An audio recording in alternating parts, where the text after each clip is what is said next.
যাব, আমাদের একটাই মন্ত্র থাকবে, আমি কে পেয়েছি সেই জায়গাতে না যাওয়া বন্ধু। আগে লিডারশিপ তৈরি করা, নিজেকে প্রমাণিত করা, ওই এলাকার মধ্যে আমি নেতা, আমি সবকিছু করব। আগে নিজেকে প্রতিষ্ঠিত না করা, আগে পাবলিককে প্রতিষ্ঠিত করা বন্ধু। আগে পাবলিক যখন বুঝে যাবে সে আমার জন্য করছে, আপনি আপনার জন্য সবকিছু হয়ে যাবে বন্ধু। আপনি আপনার জন্য শুরু হবে। আর যদি পাবলিক বুঝে যায় সে নিজের জন্য চিন্তা করছে, তো পাবলিক আপনাকে ছেড়ে দেবে, কারণ আপনার কাছে সরকার রয়েছে। অপোজিশনে থাকা আরেকটা বিষয়, অপোজিশনে সেকে যা খুশি তা বলেন, কালকে সোনার বিস্কিট বানিয়ে দেবো, কালকে বলুন, কিচ্ছু আসে যায় না, বলুন।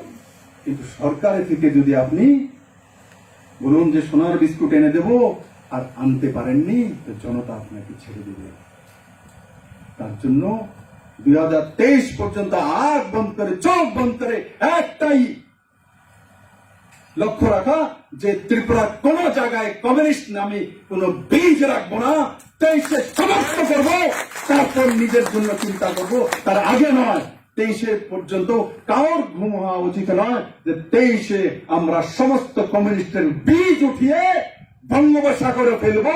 কমিউনিস্ট নামে কোন বীজ যাতে ত্রিপুরাতে না থাকে সেই দিশাতে কাজ করব। আর ত্রিপুরার প্রত্যেকটি প্রান্তে, প্রত্যেকটি ঘরের মধ্যে ভারতীয়ত্বের ধারা পৌঁছে দেব, নরেন্দ্র মোদীর মন্ত্র পৌঁছে দেব। আর তখনই আমাদের দলের এবং পার্টির সার্থকতা আসবে। আমি আশা করি আমার